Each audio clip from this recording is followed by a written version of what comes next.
संजू सैमसन ने मिट्टी में मिला दिया था 221 का टारगेट। थर थर कांप रहे थे दिल्ली के गेंदबाज।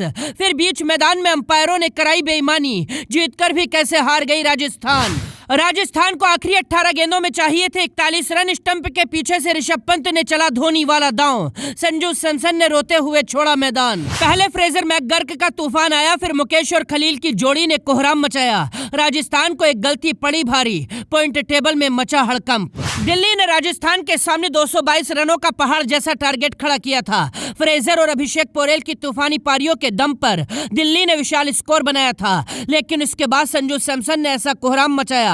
ऋषभ पंत के साथ मैदान के बाहर बैठे रिकी पोंटिंग और सौरव गांगुली भी थर थर कांपने लगे थे। संजू सैमसन ने अकेले दम पर दिल्ली के जबड़े से मैच को छीन लिया था। राजस्थान आसानी से जीत के करीब पहुंच गई थी। हजारों दर्शक राजस्थान की जीत मान चुके थे, लेकिन इसके बाद वो हुआ जिस पर पहली बार संजू सैमसन आग बबूला हो गए। अंपायर के एक फैसले पर संजू सैमसन ने बीच मैदान में ही बवाल खड़ा कर दिया। अंपायरों की बेईमानी पर कमेंटेटर भी सवाल उठाते रहे, लेकिन अंपायरों ने संजू सैमसन को मैदान से बाहर भेज दिया। संजू के विकेट पर क्या बवाल हुआ और 18 गेंदों में राजस्थान जीतकर भी कैसे हार गई, उस पर आएंगे, लेकिन पहले मैच की कहानी देखिए। पहले बल्लेबाजी करने के लिए आई दिल्ली की ओपनिंग जोड़ी फ्रेजर मैकगर्क और अभिषेक पोरेल ने आज राजस्थान के गेंदबाजों की धज्जियां उड़ा दी थी। पावर प्ले के अंदर ही दिल्ली का स्कोर 78 रन पहुंचा दिया था। जैक फ्रेजर ने 20 गेंदों में ताबड़तोड़ 50 रन ठोक दिए थे। 3 छक्के और 7 चौके लगाकर गेंद के धागे खोल दिए थे। फ्रेजर के बाद अभिषेक पोरेल ने 36 गेंदों में 65 रनों की धुआंधार पारी खेली थी। आज ऋषभ पंत फेल हो गए। अक्षर पटेल ने भी बल्लेबाजी में कोई कमाल नहीं किया था, लेकिन अंत में ट्रिस्टन स्टब्स ने 41 रनों की आतिशी पारी खेलकर दिल्ली का स्कोर 221 रन पहुंचा दिया था। अश्विन ने 3 विकेट लेकर फ्रेजर और अभिषेक पोरेल के तूफान को रोका था।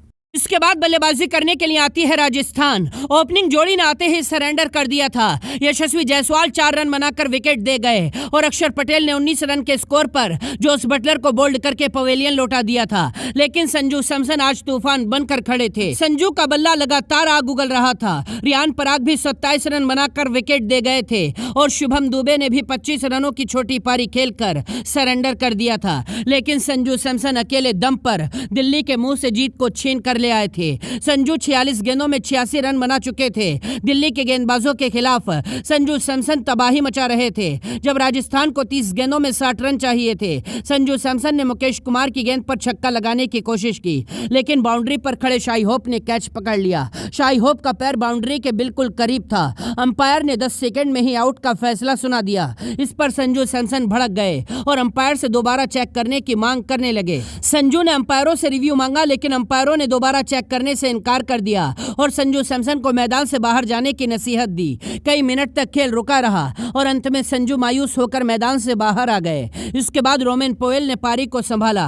राजस्थान को आखिरी 18 गेंदों में 41 रन चाहिए थे, लेकिन 18वां ओवर लेकर आए कुलदीप यादव ने 2 विकेट लेकर पूरे मैच की कहानी को पलट दिया। अंत में राजस्थान इस मैच को 20 रनों से हार गई। मैच के बाद भी संजू सैमसन अंपायर के फैसले पर सवाल उठा रहे थे, क्योंकि देखने में ऐसा लग रहा था जैसे फील्डर का पैर बाउंड्री को टच कर रहा था। दिल्ली ने इस जीत के बाद पॉइंट टेबल में पूरा खेल पलट दिया है। दिल्ली सीधा 5वें नंबर पर पहुंच गई है, जबकि राजस्थान अभी भी दूसरे नंबर पर है। राजस्थान की हार पर आप क्या कहेंगे, अपनी राय बताइए और वीडियो को दोस्तों तक शेयर कीजिए।